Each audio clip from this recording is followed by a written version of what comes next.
Okay. This was initially intended to be, I mean, the Poch class normally is discuss the game for a little bit and then have people play it. But somehow having people play it isn't going to work very well, I don't think, considering considering everyone here with the deck and such. The game of Poch is kind of an oddball because it's, as you see, uses a board, but it's primarily a card game. It uses a 32 card deck. Which maybe I should give it a little. It's German, dates from the earliest recorded information on it is 1441. For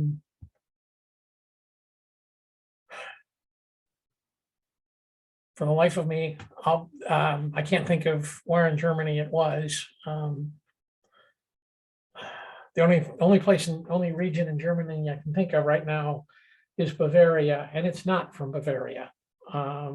It's from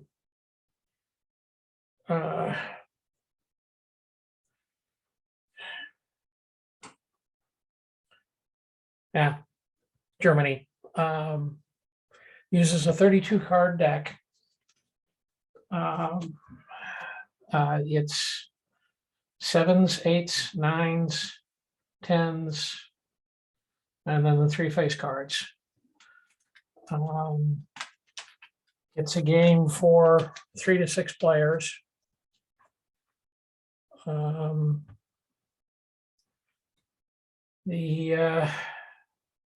Before any cards are dealt, people bet on the combinations. You have the king, queen, jack, 10, straight, 7, 8, 9, and the ace, the 7 combinations that are used in the initial step. The 8th combination, or the 8th card, or 8th pit in the board, because in a proper fancy Poch board, you wouldn't just have pictures of the cards, you'd actually have fancy engraved pits. You would have the equivalent of 8, a board with 8 small compartments in it, labeled with the king, the queen, jack, 10, straight, the marriage, which is king and queen, and then the Poch bucket. The Poch bucket is used in the end. And the first bit of play, each player places their bets on the card. They might bet on the king, on the straight. Straight's less likely than some of the others, obviously, so people tend to bet less on it.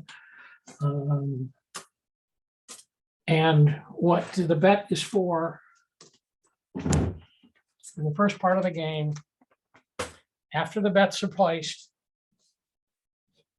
5 cards are dealt to each player.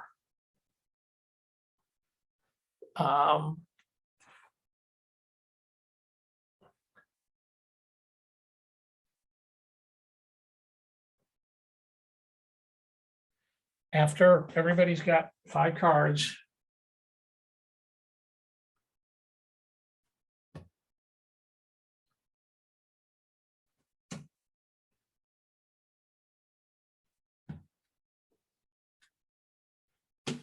the top card remaining is turned over. No, it's supposed to have 5 cards. Top card remaining is turned over, and whatever that is trump. That suit, so clubs in this particular instance is trump. So anyone who has the king of trump, if anyone does, so far no one's had much trump at all, but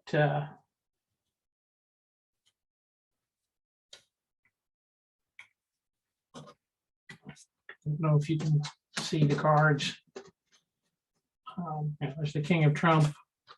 So the whatever person had the card, person who has the King of Trumps would take all the coins or bet on the king.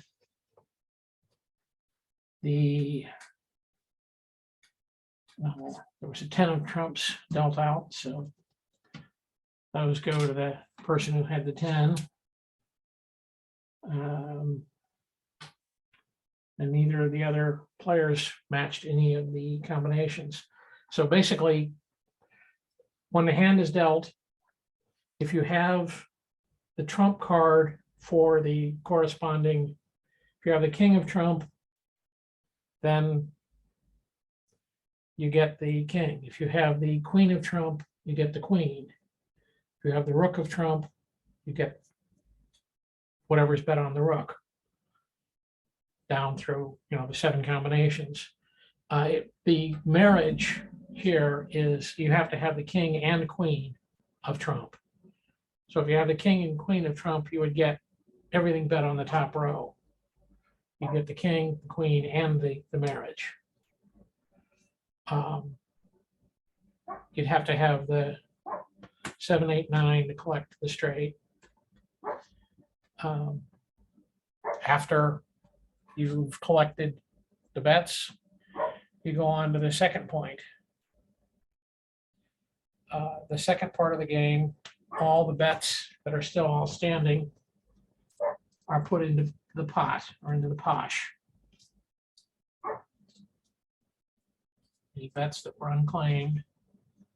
And then people can go around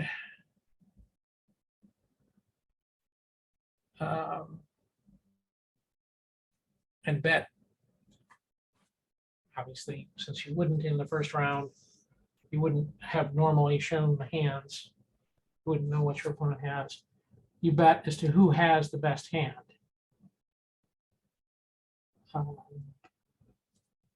The best hand being defined as, well, 4 of a kind is the best, then 3 of a kind, then 2 of a kind, then high card of what's left. If nobody has 2 of a kind, high card of whatever. So, but you bet, go around, and each player would bet who they think has the best hand. If they think they have the best hand, they bet on themselves. Basically, you're betting on yourself. So I think I'm sitting here thinking that my pair of aces, which is or pair of 7s, and it would be a pair of 7s. It's not 2 pair. I think that my pair of 7s is going to be the highest anybody has. And I'm stupid for betting on such a low hand rather than dropping out. But I could put my bet into the Poch, and everybody else has to match the bet, raise it, or drop out. When everybody's done betting, I can go around until everyone is agreed that they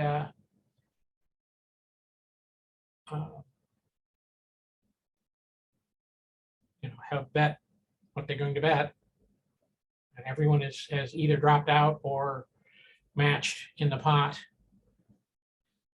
They show your hands, and as I said, 4 of a kind wins. Nobody has 4 of a kind. Anybody with 3 of a kind, 3 7s wins. They don't have it, then the high pair wins. And in this, the high pair is a pair of 9s. So the pair of 9s here would win and collect everything out of the pot. And then, next hand.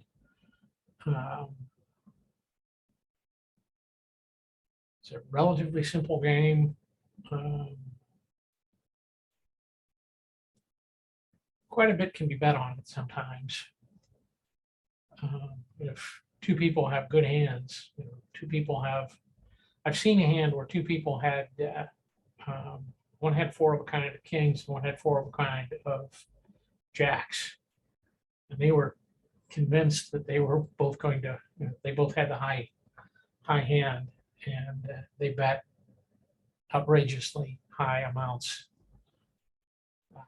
I mean, they weren't actually betting for money, they were betting for chips, but had they been betting for money, it would have been a small fortune. And in period, of course, they were betting for money. Anybody have any questions?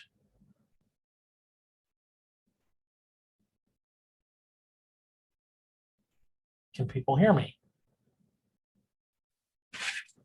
Yep. Yes, we can hear you. Okay, I had problems in the last class I taught. Oh. With people not being able to hear me. And I just realized that would be bad. I have a quick question about the final pot there, Yeah. the one with all of the other cards. Yeah. I missed the earlier description. So it's king, queen, jack, marriage, tens, aces, and then what are the other 2 pools? It's a straight 7, 8, 9. Okay. Because you're playing with a 32 card deck. That way, every card is represented on the board. And in fact, the king and queen are represented twice on the bets. But and then the Poch, the pot, the final that just goes for anybody. It's the backup bet, basically. You bet Yeah, that no it's- one will have a winning hand, sort of thing.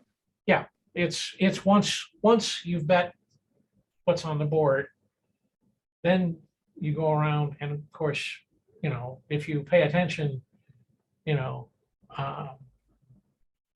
if somebody collects on the straight, 7, 8, 9, they're not going to have 4 of a kind. The best they can have is 3 of a kind. And that's pretty unlikely. So Got it. Okay. there is a certain amount of strategy to the game, paying attention to, the first bet when you're betting on, you're just betting on the, it's pure luck, betting on the turn of the card, on what you're going to get dealt and what's going to come up. The second bet, there is a certain amount of psychology or whatnot on who's betting what, and who's got the high card, who has the low card.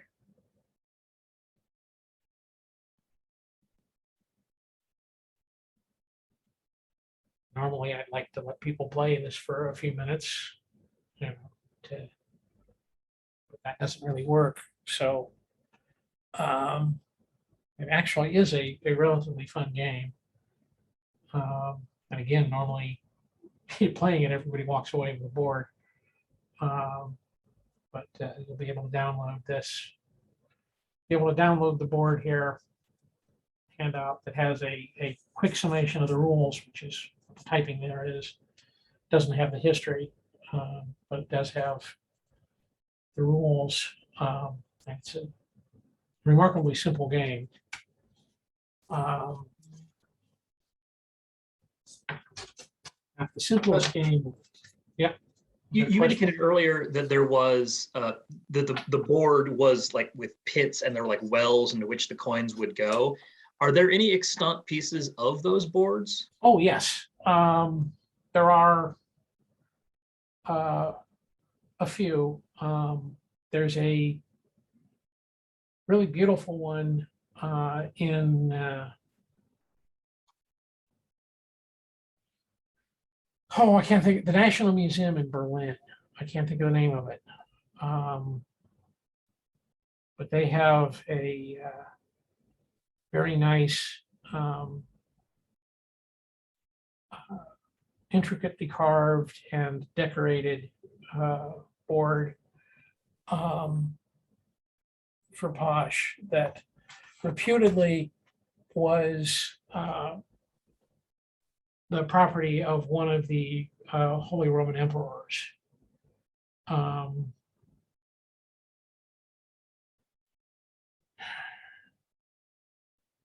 I can't remember. I think of Frederick something, but I can't tell you which number. And I think there were multiple Fredericks as emperor, Holy Roman emperors. But there are several extant boards. I believe that the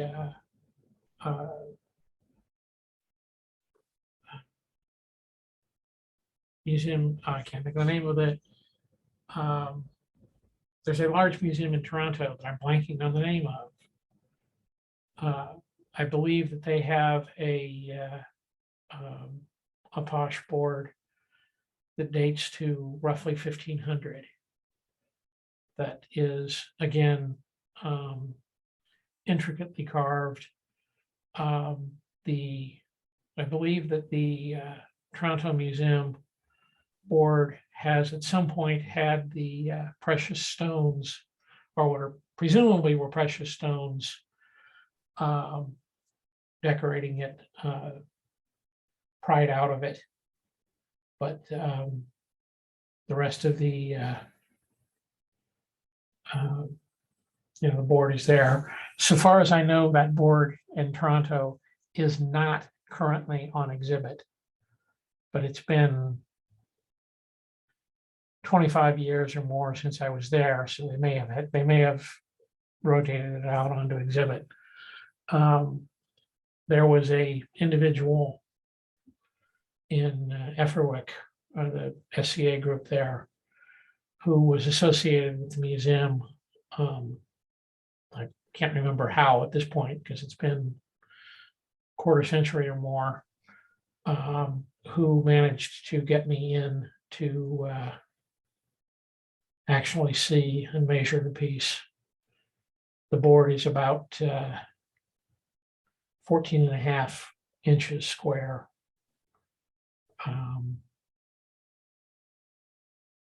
For what it's worth. And it's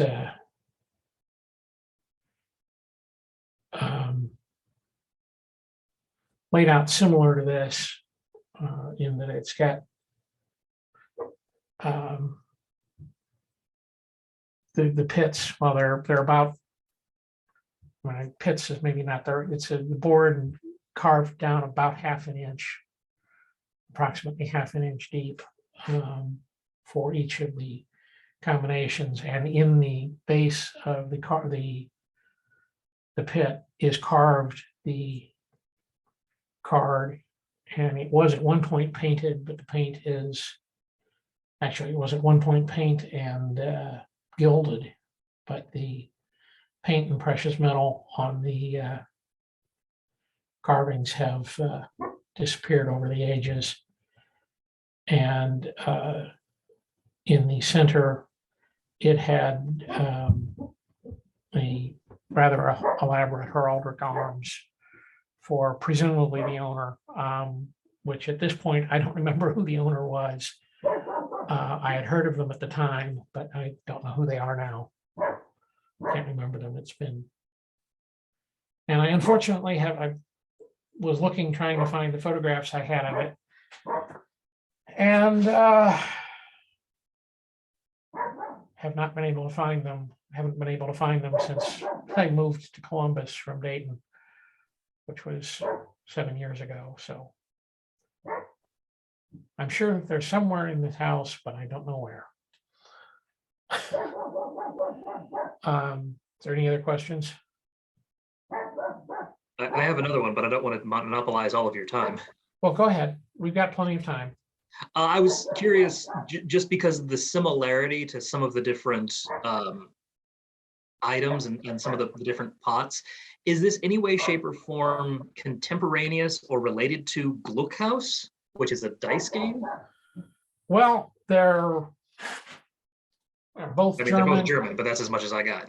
Well, actually, there's a certain amount of indication that Gluckhaus origins were Polish rather than German, but it was certainly most widely played in Germany. And yeah, they were both being played at the same time. And I know that they were both being played in the same house of ill repute. And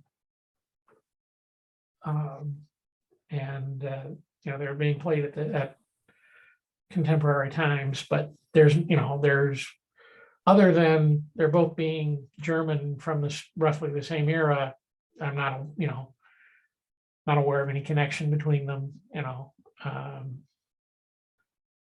any more than what's the connection between poker and Monopoly?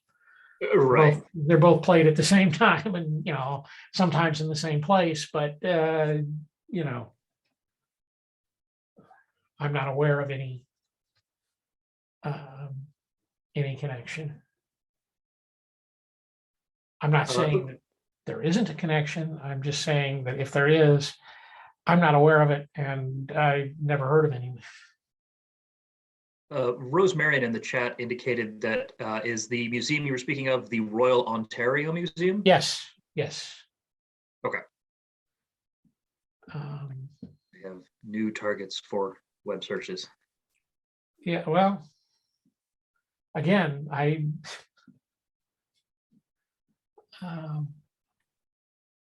far as I know, it's not on current display, but it could be, and they may well. I don't know if the Royal Ontario has their catalog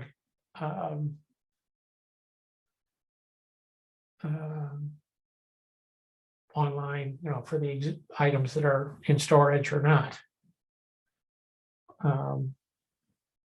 But there are other extant version, boards. The one in Toronto is the closest that I know of, and it's the only one I've ever actually had the chance to handle. The only one from Imperial. I have seen and played with modern reproductions.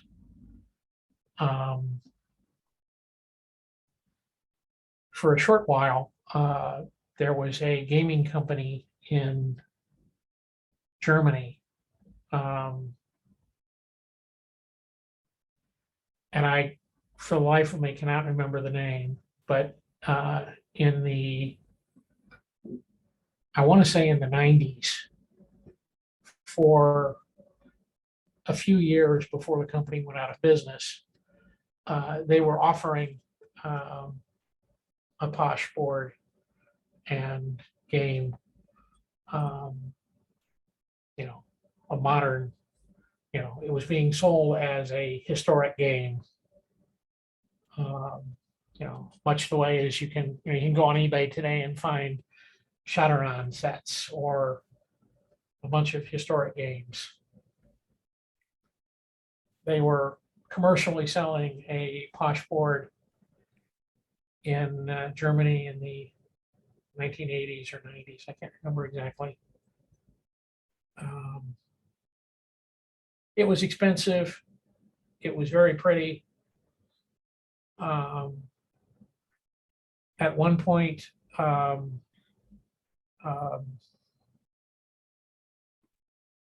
game shop at Pensick had a couple copies of it that he was selling, or had at least one copy of it that he was selling, but I don't know. That was many years ago.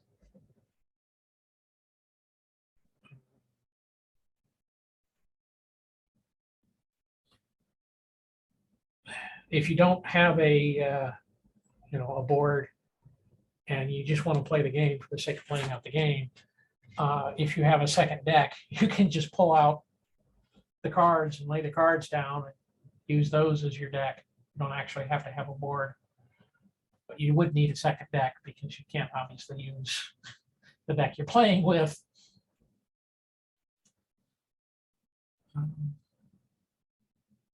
Okay, any questions? In the initial setup, when you're betting on essentially on the draw. Yeah. Are you free to bet whichever pots you want to, or are you Yes. expected to ante in all of them?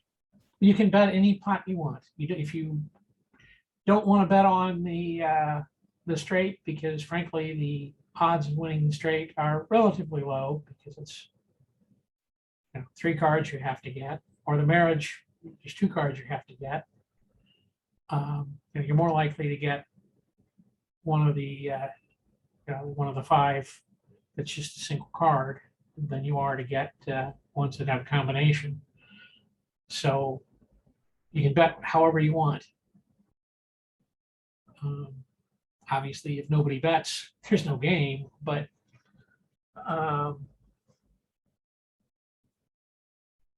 and some people, I've talked to people who have very elaborate strategies of how they're going to bet. That first round they always bet, the king. The second round they always bet the queen, and random other pieces.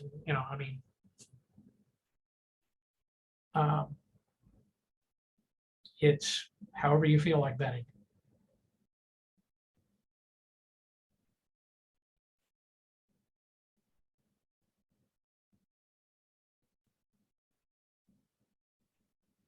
Any other questions?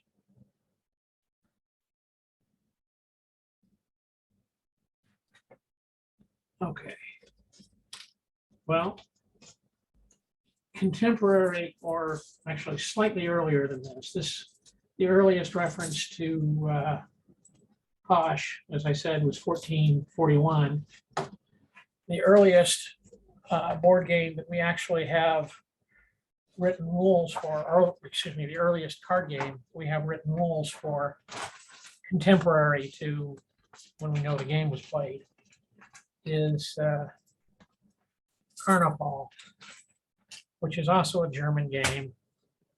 Does not use a board of any sort. It just uses cards.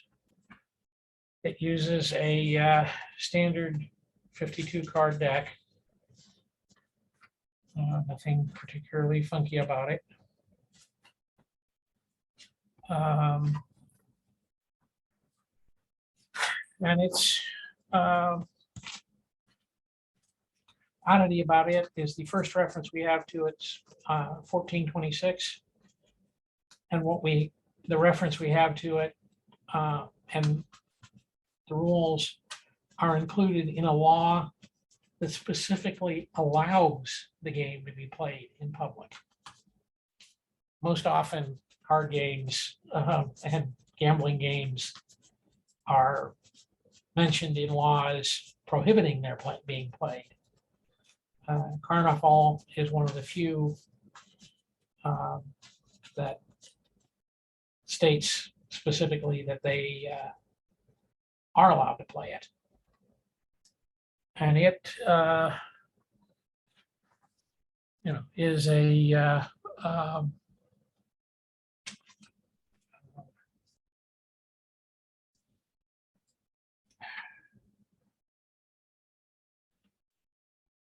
Nordlingen, Bavaria, 1426 is when the law was passed. And it's a partner game. It's normally played with 4 players, 2 pairs, 2 pairs of partners that are sat across from each other at the table. Let's see, 5 cards are dealt to each player. And oddly enough, the first card dealt is always dealt face up.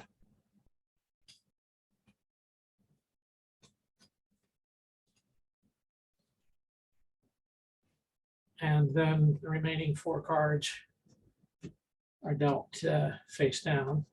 I don't know. you're not seeing this card deal. Never mind. I'm starting to deal out cards here so you can see them and realize that that camera is not seeing any of them. So We can see two of them. The undealt deck was in the upper right-hand corner of our screen. okay. There we go. Can you see?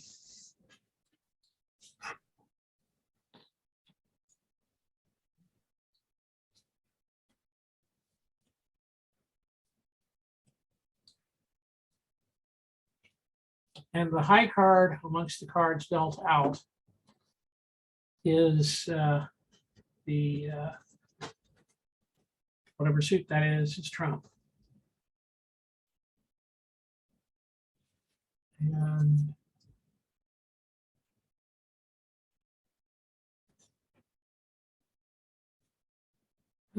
what suit is that? That is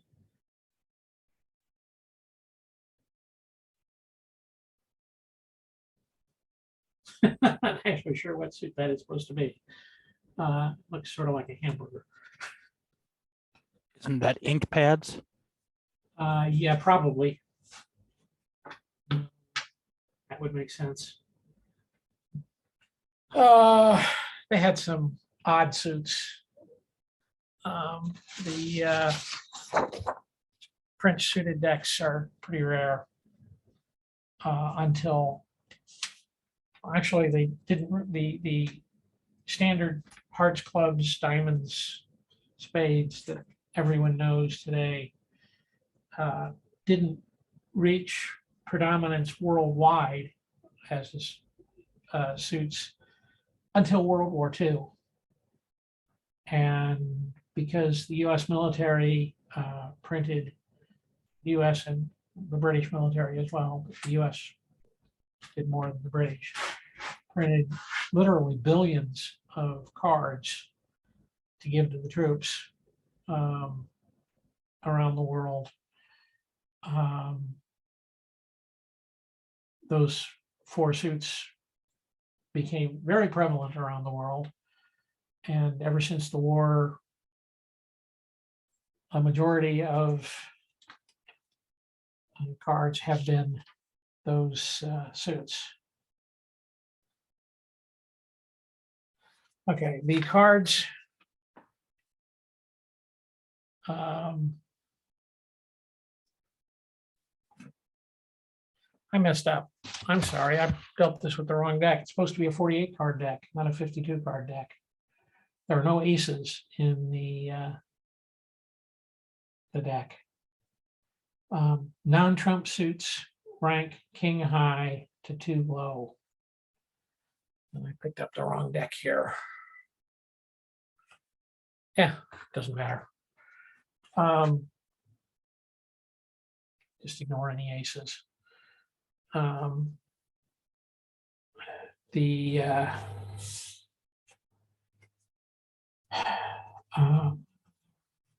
Whoever has the high card of the 4 dealt out, that's the trump, they deal in the first round, or they start the play in the first round. They start the betting, whatnot. Once they go around betting,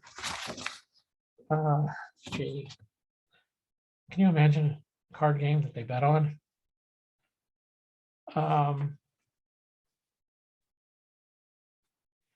Then they start playing tricks. The object of the game is to take 3 of the 5 tricks between the pairs. The partners, the 4 players, 2 pair on each side, are allowed to talk to each other, discuss what card to play. They can discuss what cards are in their hand, but while they're doing it, they have to do it in front of their opposition. So you can't say, you can't go off in a corner and say, I've got the jack of trump and the no other trump or anything like that.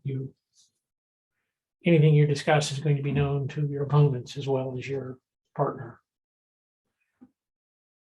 And then play starts. First, the person with the high card in the first hand leads a card. Can be any card in their hand. If it is trump, well, there is no obligation for the other players to follow. They have to put down a card. The object is to take the high card, take the trick. The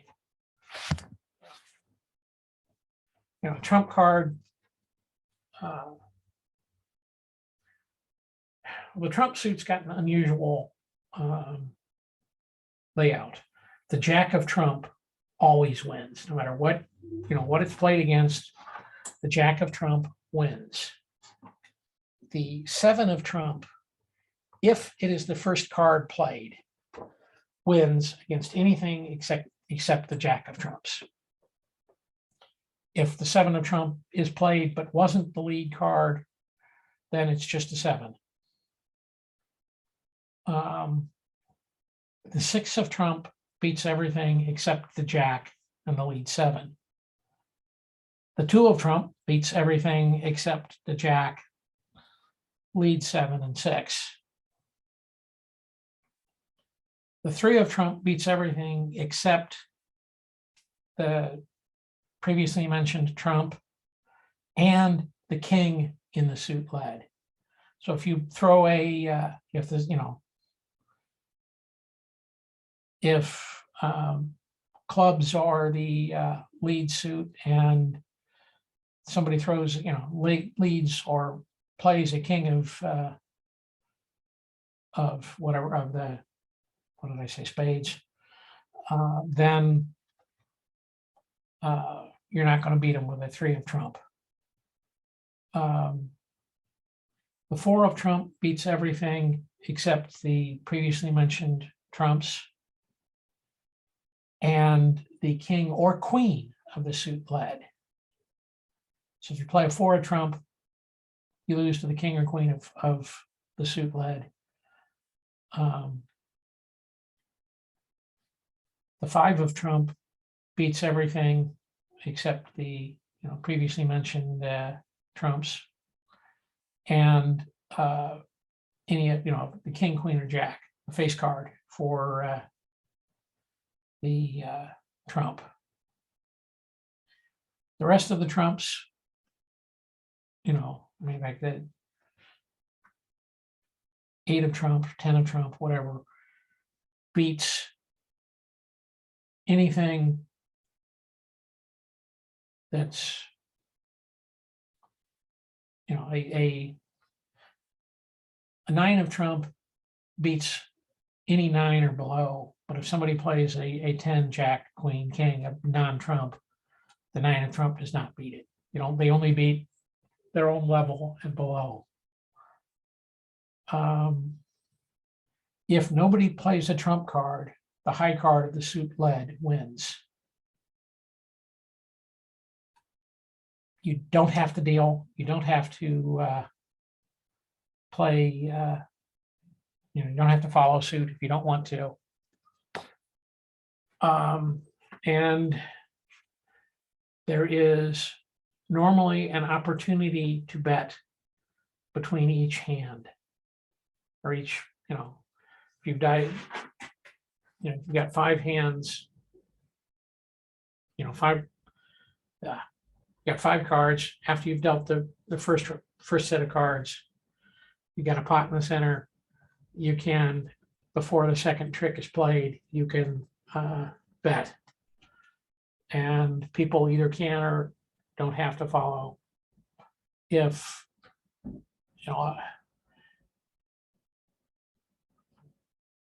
so, some of the interpretations of the rules say that if you're betting after you made your initial bets before any cards have been played, but after trump has been turned, or so after the card's been dealt, you saw what the high card was, so you know what the trump is. That's your first bet. Then,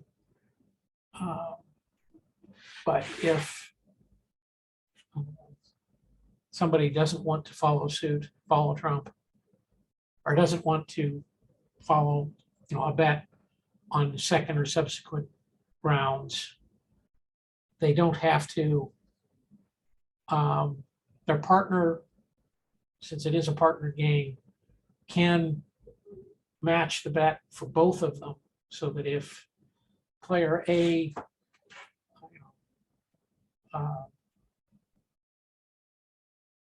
wants to bet after the second round, player B doesn't want to bet anything, player C, who's player A's partner,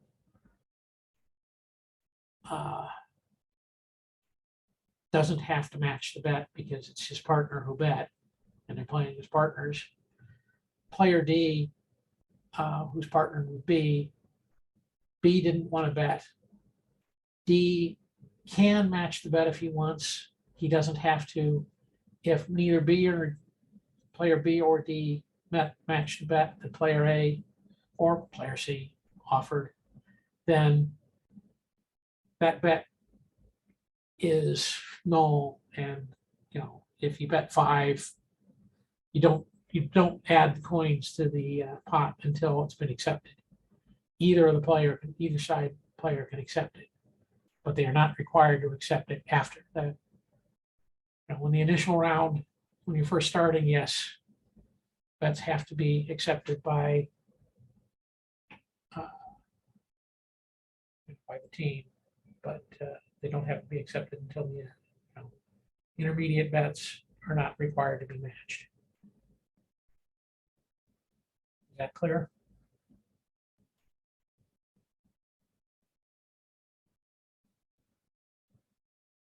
Did I lose everybody? No, we're still here. Okay. Do you understand the betting?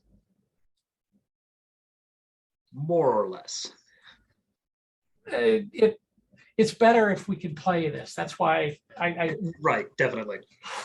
don't like doing this virtually because it doesn't work very well virtually. It works much better teaching gambling games and whatnot if you can actually play them. And I have vast numbers of chips that they can be played with. Okay, that's Carnival. The third German game from roughly the same period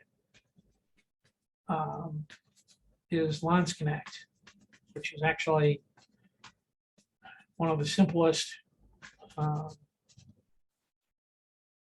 card games out there.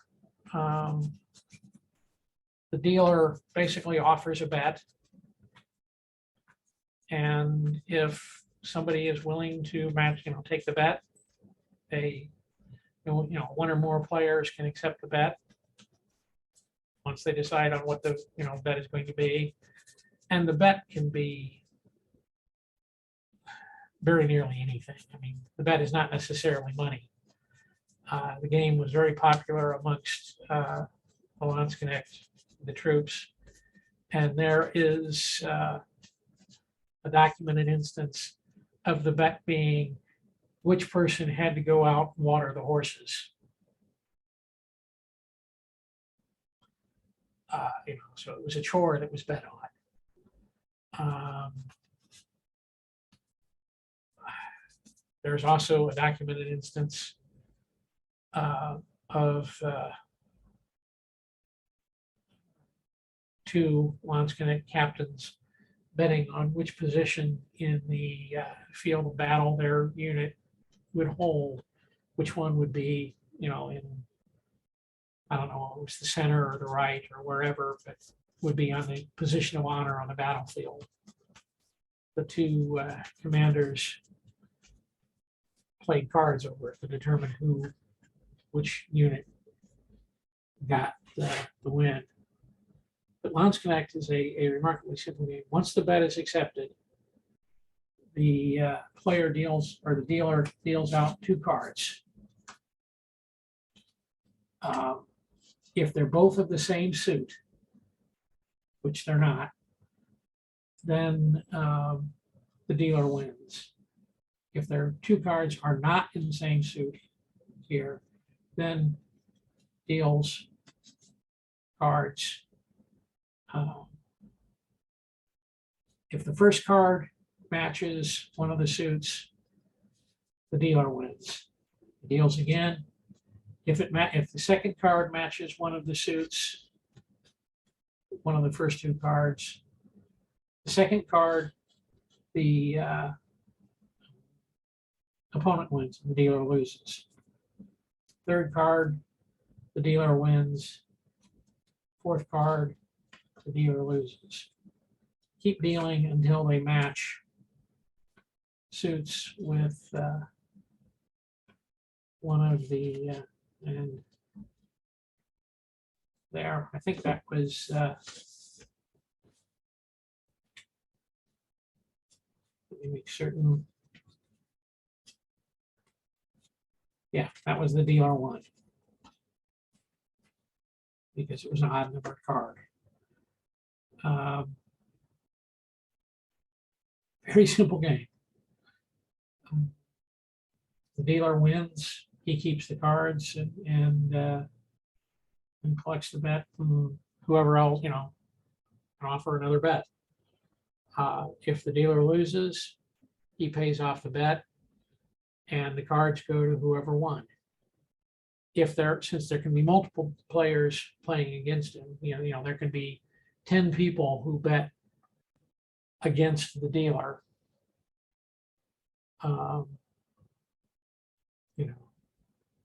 The person, next in line, if they're assuming that they're around the table, person next to the or closest to the dealer who bet against him and wins gets the cards. Any questions?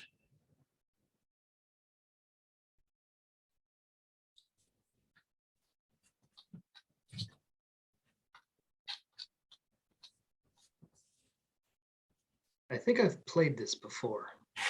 It sounds familiar. I'm not sure who that was who was speaking, but if you know Conrad Melander, you've probably played it. I unfortunately have never had the benefit of attending an event in the Mid-Realm. I'm from the Outlands. Okay. I didn't realize we had people from the Outlands. Yes, it's a very common game. I know I have actually played it at Pensick in the woods during a woods battle. When I was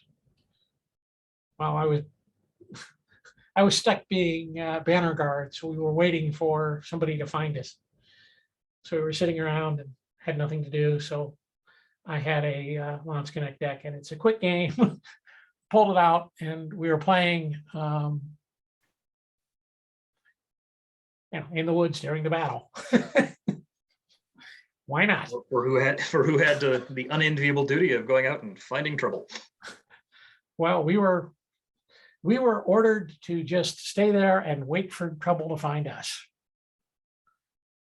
Since we were guarding a war point, we weren't supposed to leave it unguarded, and we weren't allowed to move it.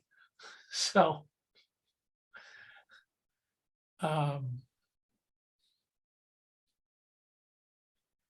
anyway, any questions?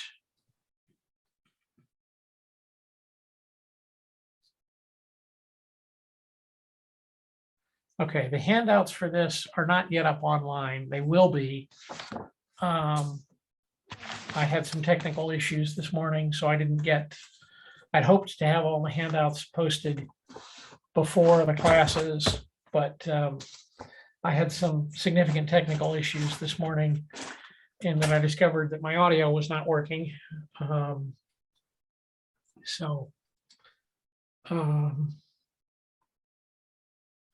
Managed to get that resolved, but I didn't have time to get the class handouts posted. They will be up on the I will post them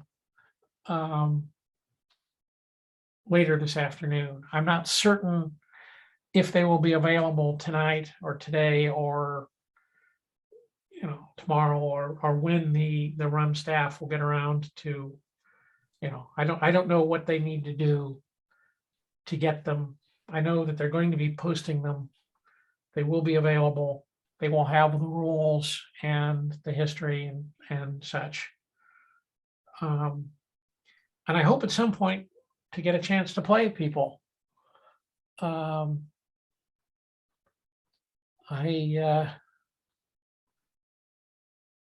greatly enjoy games of many sorts, and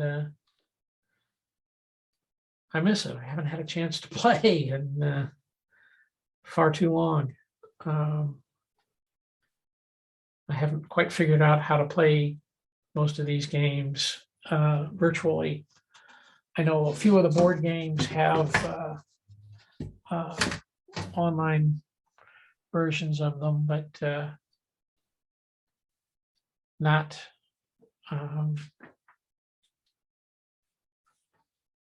ones that I particularly enjoy. Well, at least I haven't found most of the games being particularly good, and I probably should have just left the camera where it was, since I can't seem to get it pointed at me to be able to see anything.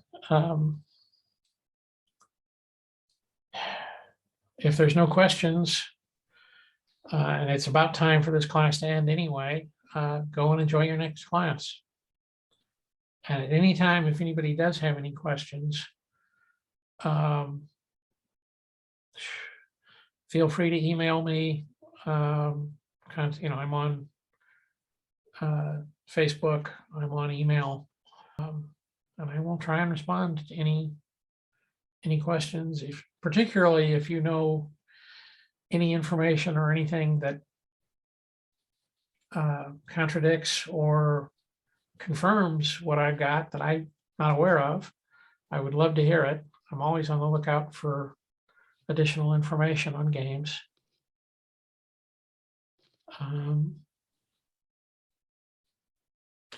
Is there anything else?